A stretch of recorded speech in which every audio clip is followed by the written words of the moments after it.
ಇಂದಿನ ಮುದ್ದು ಸೊಸೆ ಸಂಚಿಕೆಯನ್ನು ನೋಡಬೇಕಂದ್ರೆ ನಮ್ಮ ಚಾನಲ್ನ ಸಬ್ಸ್ಕ್ರೈಬ್ ಮಾಡಿ, ಲೈಕ್ ಮಾಡಿ. ಚಂಪನ್ ವಿಷಯದಲ್ಲಿ ವಿಷಯದಲ್ಲಿ ತಗೊಂಡಿರೋ ಅಂಥ ಒಂದು ಚಂಪಂದು ಯಾವುದೇ ತಪ್ಪು ಇಲ್ಲ. ಒಂದು ವಾರ ಟೈಮ್ ಕೇಳಿರ್ತಾಳಲ್ಲ, ಅದು ಮುಗ್ದಿರುತ್ತೆ. ಇವತ್ತು ಮುಗ್ದಿದ್ದಲ್ಲ, ಸರಿ ಮಾಡಿ ಅಂತೇಳಿ ಅವರು ಬಂದು ಈಶ್ವರಿ ಮತ್ತು ವಿನಂತಿ ಎಲ್ಲ ಬಂದು ಹೇಳ್ತಾರೆ. ಆಗ ಶಿವರಾಮೇಗೌಡರು ಕರೀರಿ ಅವರಿಬ್ಬರನ್ನ ಅಂತ ಹೇಳಿ ಕರೆಸ್ತಾರೆ.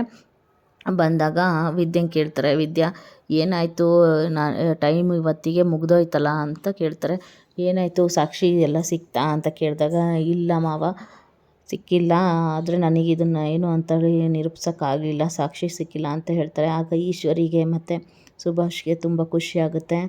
ಇನ್ನೇನು ಭಾವ, ಇನ್ನೇನು ಕೇಳೋದು, ಇವರಿಬ್ಬರನ್ನ ಹೊರಗಡೆ ಹಾಕೋದು ಅಷ್ಟೇನೆ, ಸಾಕ್ಷಿ ಎಲ್ಲ ಸಿಕ್ಕಿದೆಲ್ಲ, ಇದ್ದರೆ ಅಲ್ವಾ ಸಿಗೋದು, ಮಾಡಿರೋದೇ ನಿಜ, ಅದೇ ಕೆಲಸನೇ ಅವಳು, ಅದಕ್ಕೆ ಹೊರಗಡೆನೆ ಕಳಿಸಿ ಆಚೆ ಹಾಕ್ರಿ ಅಂತ. ಸರಿ, ನೀವಿಬ್ಬರೂ ಮಾಡಿರೋ ತಪ್ಪಿಗೆ ಇಬ್ಬರು ಹೊರಗಡೆ ಹೋಗಿ ಅಂತೇಳಿ ಹೇಳ್ತಾ ಇರ್ತಾರೆ. ಅದೇ ಥರನೇ ಈಶ್ವರಿ ಮತ್ತು ಸಾವಿತ್ರಿ ಅವರೆಲ್ಲರೂ ಖುಷಿಯಾಗಿ ಇವಳನ್ನ ಮನೆ ಬಿಟ್ಟು ಕಳಿಸಿ ಅಣ್ಣ, ಇನ್ನೇನು ಮಾಡೋದು, ಮಾಡಿರೋ ತಪ್ಪಿಗೆ ಅವಳು ಶಿಕ್ಷೆ ಅನುಭವಿಸ್ತಾಳೆ, ಇಂಥ ಕೆಲಸ ಮಾಡಿಬಿಟ್ಟು ನಾವ್ಯಾಕೆ ಮನೇಲಿ ಇಟ್ಕೊಳ್ಳೋಣ ಅಂತ ಹೇಳ್ತಾಳೆ. ಅದೇ ಟೈಮಲ್ಲೇ ಹೇಳ್ತಾ ಇರ್ಬೇಕಾದ್ರೆ ಶಿವರಾಮೇಗೌಡರು ಜೋರಾಗಿ ಮಾತಾಡ್ತಾ ಇರಬೇಕಾದ್ರೆ ಭದ್ರ ಕರ್ಕೊಂಬಂದು ವಿಶ್ವನ ಅಂದರೆ ಚಂಪನ್ನ ಮೇಲೆ ಹೇಳಿರೋ ಅಂಥ ಅನುಮಾನ ವ್ಯಕ್ತಿನ ಕರ್ಕೊಂಬಂದು ಮುಂದೆ ಎಸಿತಾನೆ. ಆಗ ನೋಡಿ ಇಲ್ಲಿ ಯಾರು ಇವನು ಅಂತ ಕೇಳ್ತಾರೆ. ಆಗ ಶಿವರಾಮೇಗೌಡರು ಕೇಳಿದಾಗ, ಅಪ್ಪ ಅದೇ ನೀವು ಹೇಳಿದ್ರಲ್ಲ ಸುಭಾಷ್ ಸ್ನೇಹಿತರು ಅಂತೇಳಿ ಹೇಳಿದ್ರಲ್ಲ, ಎಂಥ ಕೆಲಸ ಮಾಡಿದ್ದಾನೆ ಅಂತ, ಅವನೇ ಅಪ್ಪ ಇವನು ವಿಶ್ವ ಅಂತೇಳಿ ಅಂತ ಹೇಳ್ತಾರೆ. ಹೌದಾ, ಆಯಿತು, ಹಾಗಾದರೆ ಇವನು ಏನು ಅಂತ ಗೊತ್ತಿಲ್ಲ ಹಾಗೆ ಹೀಗೆ ಅಂತೇಳಿ ಸುಭಾಷು ಭದ್ರ ಮತ್ತು ಕೊಟ್ಲೆ ಇಬ್ಬರೂ ಸರಿಯಾಗಿ ಹೊಡೆದು ಏನೋ ಸುಳ್ಳು ಹೇಳಿ ಕರ್ಕೊಂಬಂದ್ಬಿಟ್ಟಿದ್ದಾರೆ ಅಂತ ಹೇಳ್ತಾರೆ. ಆಗ ಅವನು ಭದ್ರ ನೆನೆಸ್ಕೊಳ್ತಾನೆ, ವಿದ್ಯಾ ಫೋನ್ ಮಾಡಿದ್ದು ಅಂತ. ವಿದ್ಯಾ ಫೋನ್ ಮಾಡಿ, ನಾನು ಸ್ಕ್ರೀನ್ ರೆಕಾರ್ಡರ್ ಚಂಪ ಮಾತಾಡಬೇಕಾದ್ರೆ ನಾನು ಹಾಕಿದ್ದೀನಿ ಗೌಡ್ರೆ, ನೀವು ಹೇಗಾದರೂ ಮಾಡಿ ಅವನು ಎಲ್ಲಿದ್ದಾನೆ ಅಂತ ಗೊತ್ತಿದೆ ನನಗೆ, ನಾನು ನಿಮಗೆ ಹೇಳ್ತೀನಿ, ಅವನು ಇರೋ ಕಡೆಗೆ ನೀವು ಹೋಗಿ ಬನ್ನಿ ಅಂತ ಹೇಳ್ತಾರೆ. ಹಾಗೆ ಹೋಗಿ ಬಂದಮೇಲೆ ಅಲ್ಲಿ ವಿಶ್ವ ಸಿಗ್ತಾನೆ. ಆಗ ಇವನು ವಿಶ್ವ ಬಂದು ನಿಜನ ಹೇಳಬೇಕು ಅಂತ ಇದ್ದಾಗ ಸುಭಾಷು ಬಾಯಿ ಮುಚ್ಚೋಕ್ಕೋಸ್ಕರ, ಇಲ್ಲ ಅದೆಲ್ಲ ಸುಳ್ಳು ಹೇಳ್ತಾ ಇದ್ದಾನೆ, ಇವನು ಎದುರಿಸಿದ್ದಾನೆ, ಹೊಡೆದು ಬಡ್ದು ಹೇಳಿದ್ದಕ್ಕೆ ಎದುರಿಸಿ ಇವನ್ನೇನೋ ಮಾಡ್ತಿದ್ದಾರೆ ಭದ್ರ ಮತ್ತು ಕೊಟ್ಲೆ ಅಂತೇಳಿ ಹೇಳ್ತಾನೆ. ಸುಭಾಷ್ ಮತ್ತು ಯಾರೂ ಕೇಳಲ್ಲ. ಅವನು ವಿಶ್ವನ ಹೇಳು ಏನು ಮಾಡಿದೆ ಅಂತ ಕೇಳಿದಾಗ, ಇಲ್ಲ ಇವನೇ ಹೇಳ್ಕೊಟ್ಟಿದ್ದು, ನನ್ನ ಅಕೌಂಟಿಗೂ ಬೇರೆ ಅಮೌಂಟ್ ಹಾಕಿದ್ದಾನೆ, ಆನ್ಲೈನ್ ಪೇಮೆಂಟ್ ಮಾಡಿದ್ದಾನೆ ನೋಡಿ ಅಂತ, ಇವನು ಸುಳ್ಳು ಹೇಳ್ತಿದ್ದಾನೆ, ನಂಬೇಡಿ ಹಂಗೆ ಹೀಗೆ ಅಂತ ಹೇಳಿದಾಗ, ಆಯಿತು ಆನ್ಲೈನ್ ಪೇಮೆಂಟ್ ಮಾಡಿರೋದು ನೋಡಿ ಅಂತೇಳಿ ತೋರಿಸ್ತಾನೆ ವಿಶ್ವ.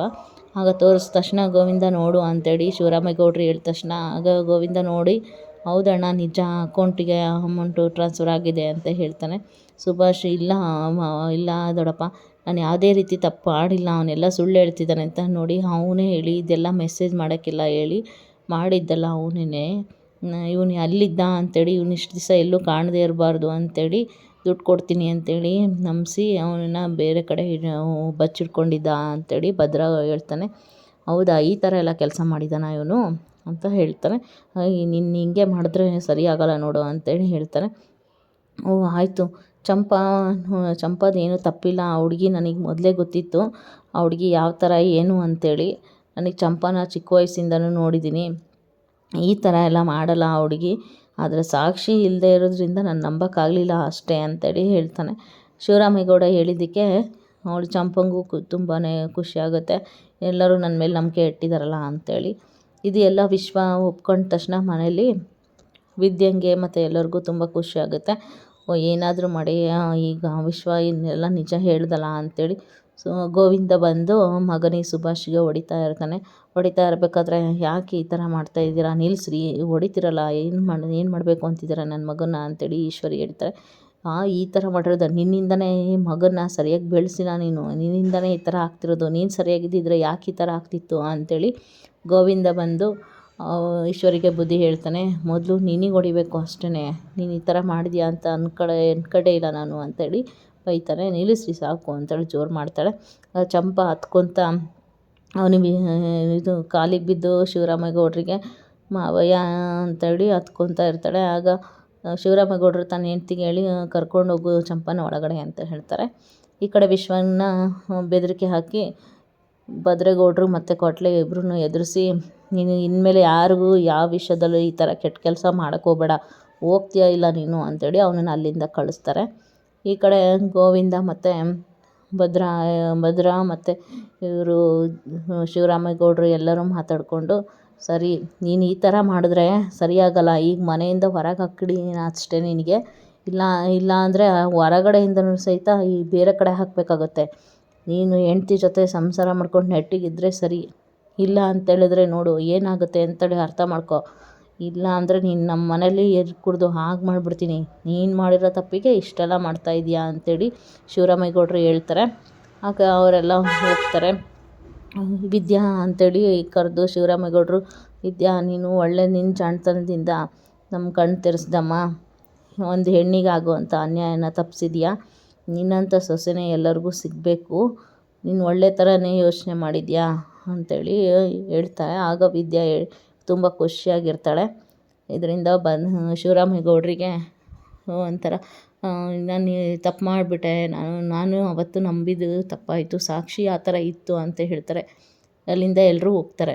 ಆಗ ಈ ಕಡೆ ಚಂಪಾ ಮತ್ತು ಇವರು ವಿದ್ಯಾ ಇಬ್ಬರು ಮಾತಾಡ್ತಾ ಇರ್ತಾರೆ. ವಿದ್ಯಾ ದೇವರಿಗೆ ಬೇಡ್ಕೊಳ್ತಾ ಇರ್ತಾಳೆ. ಆಗ ಚಂಪಾ ಅಕ್ಕ, ನೀವೇ ಅಕ್ಕ ನನ್ನ ಪಾಲಿನ ದೇವರು ಅಂತ ಹೇಳ್ತಾರೆ. ಏನಿಲ್ಲ ಚಂಪಾ, ನೀನು ಯಾವ ಥರ ಏನು ಅಂತ ನನಗೆ ಗೊತ್ತಿದೆ, ನಾನು ನಿನ್ನನ್ನು 6 ತಿಂಗಳೇ ನೋಡಿರ್ಬೋದು, ಆದರೆ ನೀನು ನನ್ನನ್ನು ಎಷ್ಟು ಚೆನ್ನಾಗಿ ನೋಡ್ಕೊಂಡಿದ್ಯಾ, ನೀನು ನನಗೆ ಸಹಾಯ ಮಾಡಿದ್ಯಾ ಚಂಪಾ, ಆದರೆ ನೀನು ನನ್ನ ತಂಗಿ ಥರ ಇದೆಯಾ ಅಂತ ಗೊತ್ತಿದೆ ಅಲ್ವಾ ನನಗೂ ಅಂತ ಹೇಳ್ತಾರೆ. ಅದಾದಮೇಲೆ ಈ ಕಡೆ ಸುಭಾಷು, ಈಶ್ವರಿ ಮತ್ತು ಅವ್ರ ಅಕ್ಕ 3 ಜನನೂ ಮಾತಾಡ್ತಾ ಇರ್ತಾರೆ.